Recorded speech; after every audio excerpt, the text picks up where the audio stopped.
नमस्कार दर्शक बंधु मो प्रियव्रत आपण मैंने देखुंट भूत गप।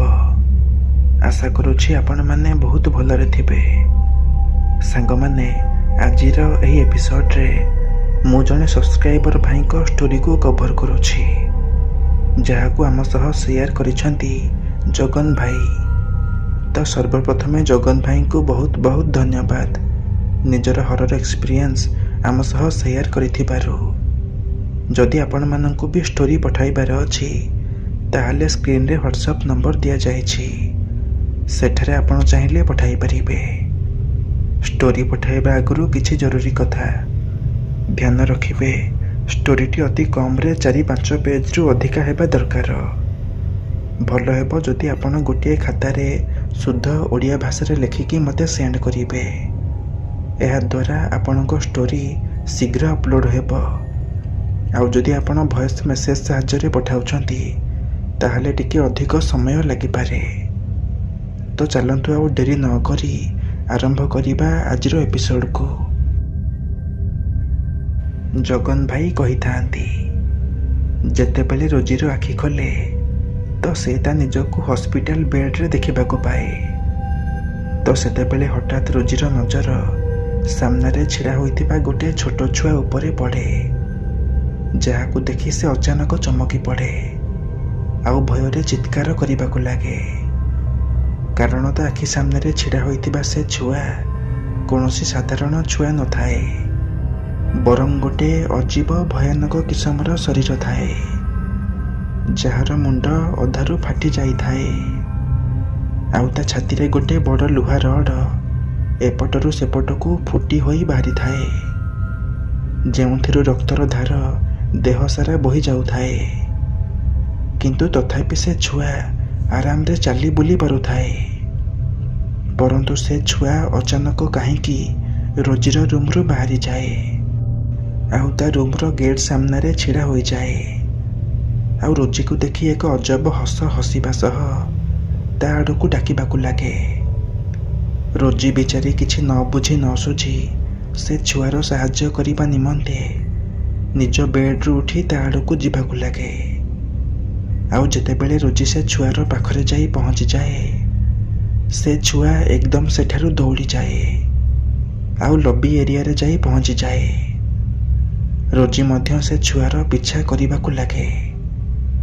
आउ जेतेबेले रोजी से छुआर पछे पछे जाई लॉबी एरिया रे जाई पहुंची जाए तो से देखिबाकू पाए कि से छुआ गोटे स्त्री लोक पाखरे जाई छिड़ा होईछि।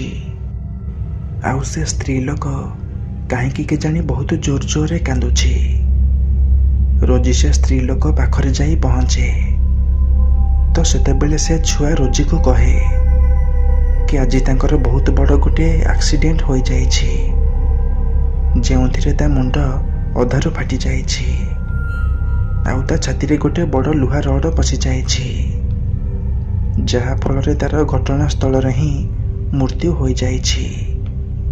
आउ ये हेउछि मोर माँ जीए कि मो मृत्यु रे विकल होई कांदुछि। से छोट छुआ मुहरु एसबु कथा सुनी मान रोजी एकदम आश्चर्य हो जाए आउ दुई पाद पछकू घुंची आसे। किंतु जेउ हालत रे रोजी से छुआ को ता आखि सामने रे देखुथाए से हालत रे कहार भी बंचिबा असंभव थाए। हेले गोटे कथा एबे भी बुझा पड़ू न थाए कि जदि से छुआटा मरी जाईछि ताहाले रोजी ताकू केमिति देखि पारुछि आउ ता सह से कथा केमिति हेई पारुछि। तापरे रोजी ए कथा से छुआ को पचारे कि जदि तोर मृत्यु हो जाईछि ताहाले मु तते देखि पारुछि कि परी। सेतेबेले से छुआ रोजी को उत्तर दिए कि तमे भी एबे मरिबाकू जाउछ, तुम पाखरी भी आउ मात्र किछि समयर अवधि अछि। एहा सुनी मान रोजीर जेमिति होश ही उड़ी जाए। ताकू से छुआर कथा उपरे विश्वास ही आसु न थाए। सेतेबेले से छुआ रोजी को आउ थरे कहे तुमे थरे तुम रूम आड़े बुलिकी आस, तापरे जाई तुमे जानी पारिबो कि मु तुमको देखा किपरि जाउछि। एहा परे रोजी से छुआर कथारे ता रूम आड़कू आसबाकू लगे।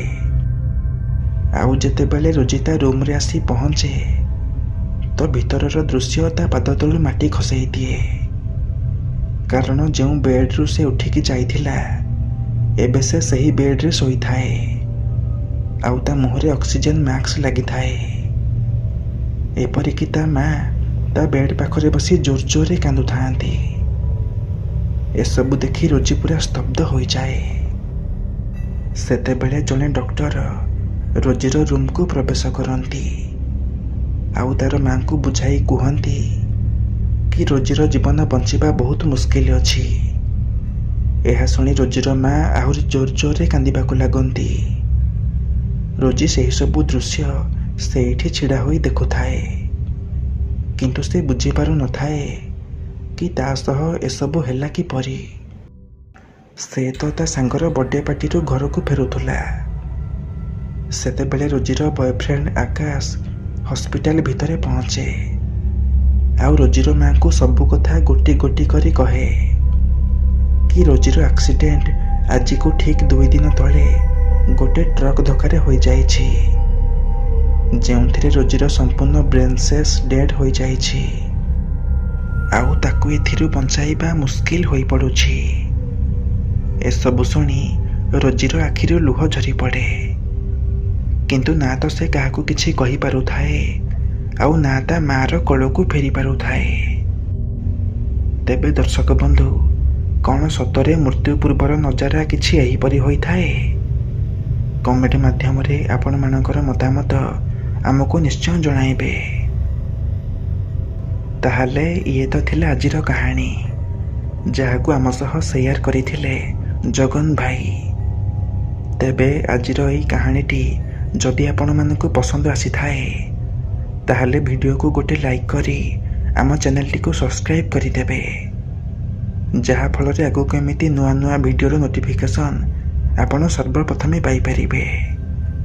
ତେବେ ଆଜି ପାଇଁ ବିଦାୟ ଦିଅନ୍ତୁ। ପୁଣି ଦେଖା ହେବା ଆଉ ଏକ ନୂଆ ଭିଡ଼ିଓରେ ଏମିତି ଆଉ ଏକ ଭୟଙ୍କର କାହାଣୀ ସହ। ଧନ୍ୟବାଦ।